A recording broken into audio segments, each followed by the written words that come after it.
کاٹ کر قتل کیا گیا تھا اسے۔ خوف چھپانے کی کوشش میں امریکی صحافی کا منہ کھلے کا کھلا رہ گیا۔ اس کے گھبراہٹ زدہ چہرے پر آتے جاتے رنگوں سے مجھے اپنی غلطی کا کچھ اندازہ تو ہوا، مگر تب تک تیر کمان سے نکل چکا تھا۔ Are these really Pearl's remains؟ یہ پرل ہی کی لاش کی باقیات ہے؟ ڈیوڈ نے حلق میں کچھ نگلتے ہوئے انگریزی میں دوبارہ مجھ سے تصدیق چاہی۔ اب میرے پاس بھی اسبات میں سر ہلانے کے سوا کوئی راستہ نہیں بچا تھا۔ بدحواس ڈیوڈ نے پریشانی اور تصدیق چھپانے کی اپنی سی تو بہت کوشش کی، مگر کامیاب نہ ہو سکا۔ بالآخر جتنی جلدی ممکن ہوا وہ کمرے سے چلا ہی گیا۔ 5 منٹ پہلے ہی ہم سب کراچی کے آواری ٹاورز ہوٹل کے اس کمرے میں ڈیوڈ کے ساتھ ہی قہقہے لگا رہے تھے۔ یہ 16 مئی 2002 کا دن تھا۔ ڈیوڈ سمیت کئی امریکی اور برطانوی صحافی ہوٹل میں قائم جیو نیوز کے اس عارضی دفتر میں پاکستان کے پہلے براہ راست یا لائیو نیوز چینل کی ابتدائی ٹیم کے ہم سب ارکان کو تربیت دے رہے تھے۔ چونکہ اس سے پہلے پاکستان میں لائیو ٹی وی کا وجود ہی نہیں تھا، لہٰذا ہم میں سے کسی کو بھی براہ راست نشریات کا تجربہ ہی نہیں تھا۔ جیو نیوز نے ہماری تربیت کے لیے CNN اور BBC کے ڈیوڈ جیسے کئی سابق صحافیوں پر مشتمل ایک ادارے کی خدمات حاصل کی تھی، اور میں جیو ٹی وی کا کرائم رپورٹر تھا۔ اور ابھی ذرا ہی دیر قبل ڈیوڈ ہمیں ٹی وی پروڈکشن پڑھا رہا تھا۔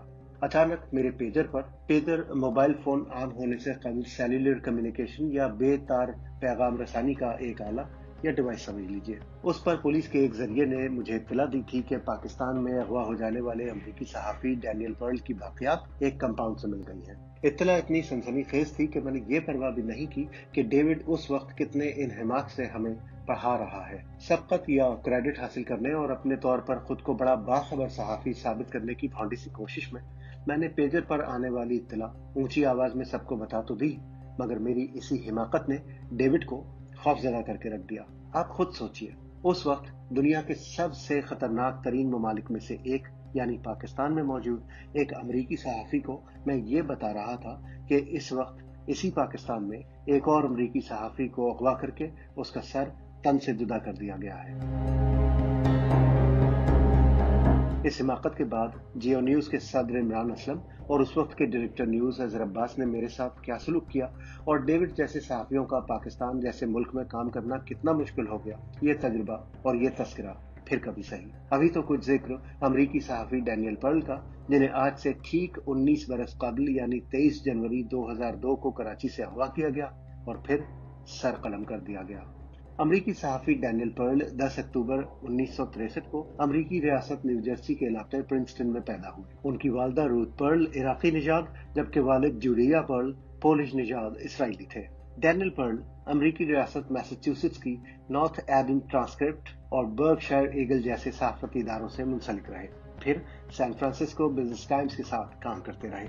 1990 میں ڈینیل پرل امریکی اخبار وال اسٹریٹ جرنل کے اٹلانٹا بیورو سے منسلک ہو گئے۔ وال اسٹریٹ کی ملازمت کے دوران پرل 1993 میں امریکی دارالحکومت واشنگٹن منتقل ہوئے۔ 1996 میں وہ اخبار کے لندن بیورو بھیجے گئے اور 1999 میں ان کا تبادلہ پیرس بیورو میں کر دیا گیا۔ سوڈان کے دارالحکومت خرطوم میں ایک فوجی ٹھکانے پر امریکہ کے میزائل حملے کے بعد ان کی تحقیقاتی خبر نے ثابت کیا کہ امریکی فوج کا موقف غلط تھا اور جس عمارت کو فوجی ٹھکانہ بتا کر نشانہ بنایا گیا ہے وہ دراصل ایک دوا ساز کارخانہ تھا۔